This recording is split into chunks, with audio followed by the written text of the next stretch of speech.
Hi dears, welcome back. In this video we will cover new lesson for class 9 in Civics. The name of chapter is Electoral Politics. This chapter describes the role of election in a democratic country. It gives information on how the election takes place, why do we need elections, what makes an election democratic. It describes the election process in India, the role of the Election Commission, and finally, challenges in ensuring fair and free elections. Let's start. The democratic government is a body of representatives. These representatives are chosen through elections. What is election? Election is a mechanism by which people can choose their representatives at regular intervals and change them if they wish to do so. The party or candidate receiving majority of votes in an election are declared a leader or representative of the voters. Why do we need elections? Let us try to imagine a democracy without elections.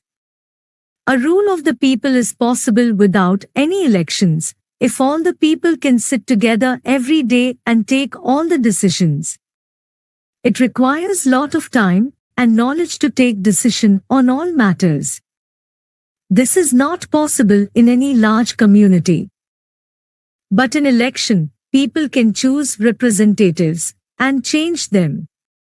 People can choose who will make laws. They can choose who will form the government. They can choose party whose policies will guide the government and lawmaking. What makes an election democratic? Elections can be held in many ways. It can be democratic or non-democratic. The minimum conditions for a democratic election are: everyone is entitled to one vote and each vote has equal value. Parties and candidates should contest elections freely and offer choice to voters. Elections must be held regularly after every few years. Candidates preferred by the people should be elected. Elections should be conducted in a free and fair manner.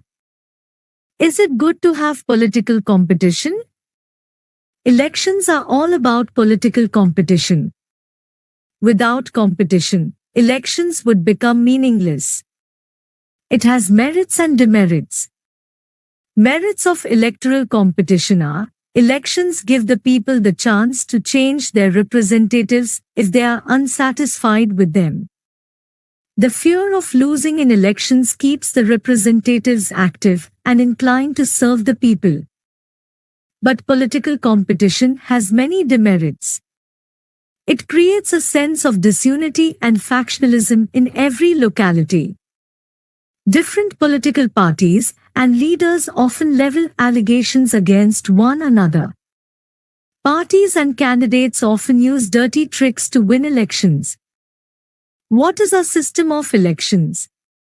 In India, Lok Sabha and Vidhan Sabha elections are held after every 5 years. After 5 years, the term of all the elected representatives comes to an end. Electoral constituency. India is divided into different areas called electoral constituencies for the purpose of elections. The voters living in an area elect one representative. For Lok Sabha elections, India is divided into 543 constituencies. The representative elected from each constituency is called Member of Parliament or MP. For Vidhan Sabha elections, each state is divided into a specific number of assembly constituencies. In this case, the elected representative is called Member of Legislative Assembly or MLA. The same principle applies for panchayat and municipal elections. Each village or town is divided into several wards that are like constituencies. Elections held in all constituencies at the same time, either on the same day or within a few days, is called a general election. Sometimes elections are held only for one constituency to fill the vacancy caused by the death or resignation of a member. This is called a by-election. Reserved constituencies. Some constituencies are reserved for people who belong to the scheduled castes or SC and scheduled tribes or ST. In a SC reserved constituency, only someone who belongs to the scheduled castes can stand for election. Similarly, only those belonging to the scheduled tribes can contest an election from a constituency reserved for ST. In many states, seats in rural and local bodies are now reserved for other backward classes OBC and women candidates as well. Voters list.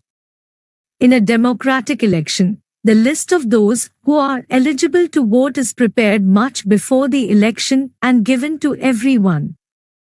This list is officially called the Electoral Roll and is commonly known as the voters list. In our country, all the citizens aged 18 years and above can vote in an election. It is the responsibility of the government to get the names of all the eligible voters put on the voters list.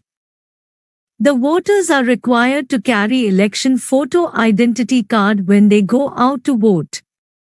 But the card is not yet compulsory for voting, as voters can show many other proofs of identity also. Nomination of candidates. The candidate should be a minimum of 25 years age. Every person who wishes to contest an election has to fill out a nomination form and give some money as security deposit. The candidate has to make a legal declaration giving full details of serious criminal cases pending against the candidate, details of the assets and liabilities of the candidate and his or her family, educational qualifications of the candidate. This information has to be made public. Election campaign.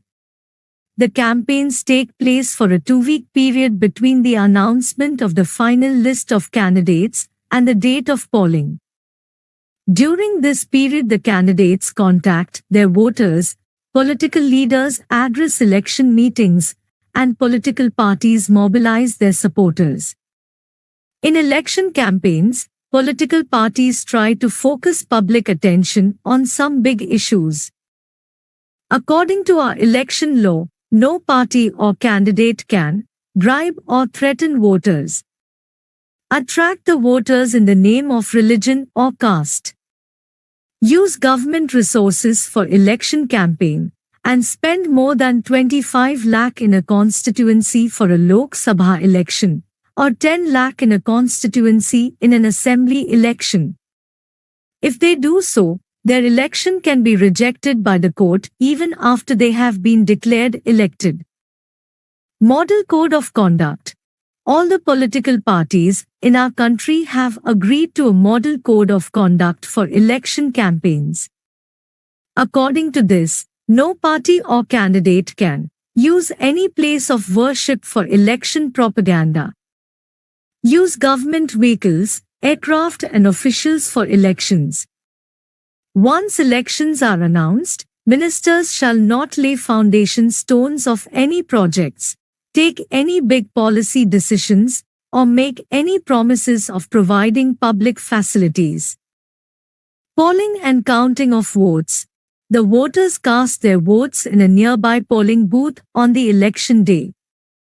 Earlier ballot paper system was used, where on a sheet of paper the names of candidates and their party was listed.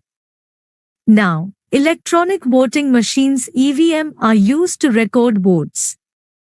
This machine shows names of the candidate and party symbol. Once the polling is over, all the EVMs are sealed and taken to a secure place.